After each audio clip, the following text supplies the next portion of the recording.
Bahujan Samaj party की राष्ट्रीय अध्यक्ष बहन मायावती ने आज भारतीय जनता पार्टी और कांग्रेस पार्टी पर हमला बोला है। आज सुबह लगातार 4 ट्वीट करके बहन जी ने दोनों ही पार्टियों को आड़े हाथों लिया। साथ ही बहन जी ने बताया किस तरह से इन दोनों पार्टियों की गतिविधियों को जनता तक पहुंचाया जा रहा है और इनको अवगत करा के बहुजन समाज पार्टी के पक्ष में माहौल बनाया जा रहा है। छोटी छोटी बैठकों के जरिए किस तरह से बहुजन समाज पार्टी की गतिविधियां जमीन पर लगातार जारी हैं और विशेष तौर पर पूर्वांचल को लेकर बहन जी ने आज जानकारी साझा की है। बहुजन समाज पार्टी की राष्ट्रीय अध्यक्ष बहन मायावती जी ने एक बार फिर केंद्र सरकार की नीतियों और कामकाज पर सवाल उठाए हैं। सोमवार को किए गए ट्वीट्स की श्रृंखला में उन्होंने भाजपा के 11 वर्षों के कार्यकाल को जमीनी सच्चाई से दूर बताया और जातीय जनगणना जैसे मुद्दों पर गंभीर टिप्पणी की है।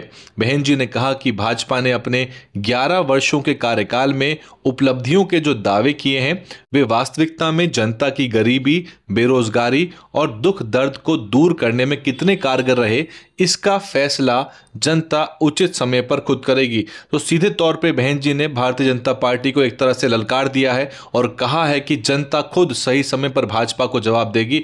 तो कहीं ना कहीं 29 के चुनाव को लेकर भी जो सुगबुगाहट है वो बहन जी के इस पूरे ट्वीट में दिखाई दे रही है। उन्होंने ये भी कहा कि जातीय जनगणना का कार्य कांग्रेस शासनकाल से ही लंबित रहा और अब जब इस प्रक्रिया को शुरू किया गया है तो इसे देश हित में ईमानदारी से पूरा किया जाना चाहिए। बहन जी ने केंद्र सरकार से इस दिशा में गंभीर ध्यान देने की अपील भी की है।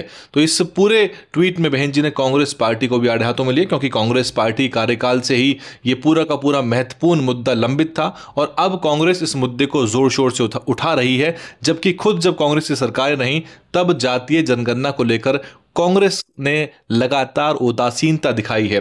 बहुजन समाज पार्टी प्रमुख ने पार्टी के स्तर पर भी निरंतर समीक्षा और संगठनात्मक गतिविधियों की जानकारी दी है। उन्होंने बताया कि पार्टी कार्यकर्ताओं को सही तथ्यों से अवगत कराने और सजग करने के लिए उत्तर प्रदेश समेत अन्य राज्यों में छोटी छोटी बैठकें आयोजित की जा रही हैं। इन बैठकों में संगठन से जुड़े मुद्दों पर विस्तार से विचार विमर्श हो रहा है। इसके अतिरिक्त बहन जी ने बताया कि पूर्वांचल में हाल ही में हुई बैठक के दौरान पार्टी संगठन को मजबूत करने और जनाधार बढ़ाने की रणनीति पर भी गंभीर चर्चा की गई है।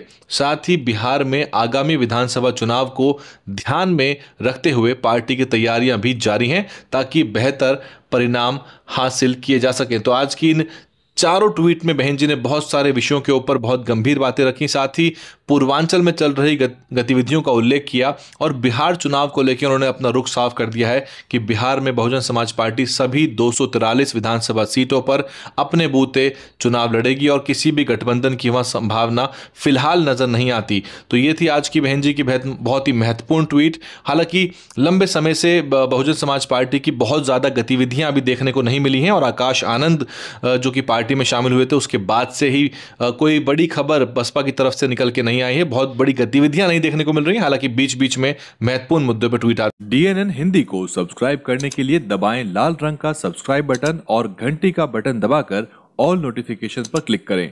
चैनल को जिंदा रखने के लिए नीले रंग का ज्वाइन बटन दबाकर चैनल को आर्थिक सहयोग करें।